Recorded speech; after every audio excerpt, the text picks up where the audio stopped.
So we've heard a lot of things about Apple and Samsung, and we've seen how they've done over the years.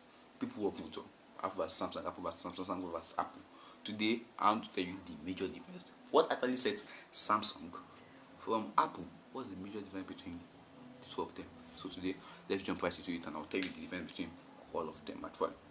First of all is the build quality. You see, for the build quality of smartphones, I will give this point to Samsung, because Samsung is a smartphone company that actually does things, I'll say, here when it comes to their matte finishes. You see, Samsung flagship phones, mid-range phones are always having matte finishes around. But when it comes to Apple, only their flagship phones have matte finishes. You cannot see an iPhone SE and want to pick. You can't see an iPhone 11 or an iPhone 14 or an iPhone 15 Pro Max.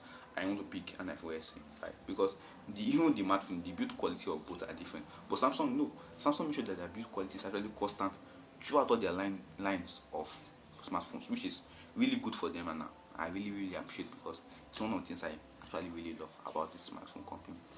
But it is when it now comes to design, you now start to find out something. Though in this design section, I'll give both of them a draw. Reason because Samsung design over the years is more like also a constant thing. Their normal three set of cameras, the boxes design is constant. Apple on the other hand, their three cameras, their front part, their hole punch in the front is often constant. So both of them have their own, I'll say, their own way of designing their smartphone, their own procedures, their own amount of words, their amount of words, their own way of doing of designing their smartphone. So that's what I would just say about both of them. But nevertheless, both of them design scheme or design patterns. Yeah, pattern. That's what I was looking for. Pattern are actually the same for designing smartphone. But one thing that actually separates them here is the chipsets. You see, one of the reasons why I prefer to recommend Samsung iPhone to people is because of the chipsets actually. Because let us be honest, Apple's chipset is actually the best. Like, it's the best I've ever seen on a smartphone. It's really the best. It's powerful. It's quick. It's safe. It's the best I can recommend for any before, and that's why I recommend iPhone for anybody that want to buy a new smartphone. But Samsung on the other hand, yes, they have good chipset, but you see, it's not like compared to that of Apple. They often use Snapdragon XLR, which is something that nearly other Android smartphone other Android smartphone companies use.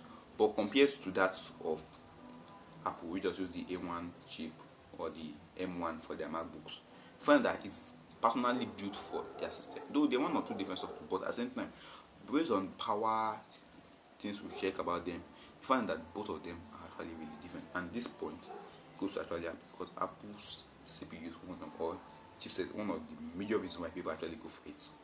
And then it comes to software. Who do you think are this category? Samsung or Apple? Actually, for the software, I wanted to give both of them a draw, because if I have to give both of them a draw, because considering the fact that Samsung is Android, Apple is iOS, so there's no way you can compare both of them at this very moment right now. Yeah, they often do things. They are one or two different operating systems. That's one of the mistakes people just make when they. You cannot just compare both of them like that. Both of them are one or two different operating systems. This is Android, this is iOS.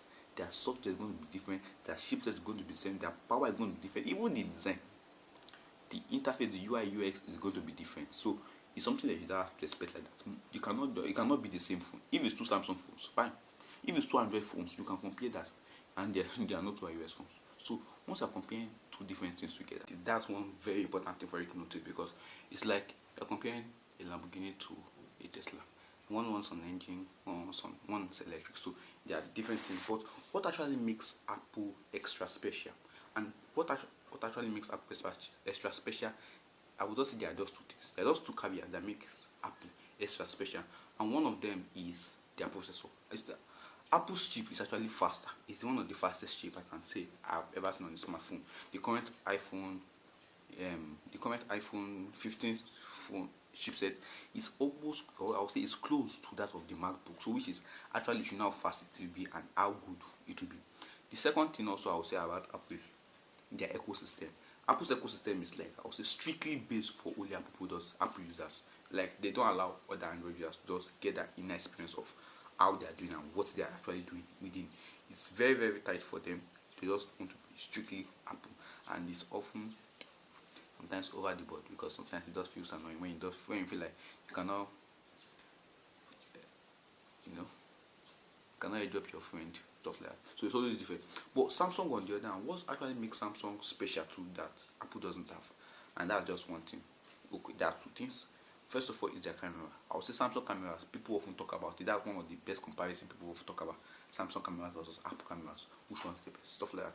But the second thing that makes Samsung special is actually their foldable phones, because not all companies are making as good foldables as that of Samsung. Though we've seen other foldables over the past generation, those of OnePlus, those of Oppo, those of, even Techno. We've seen their other foldable phones, but Samsung own, especially their Flip series, is still considered as the best foldable ever made, which is a good kudos to them, and I really really like them.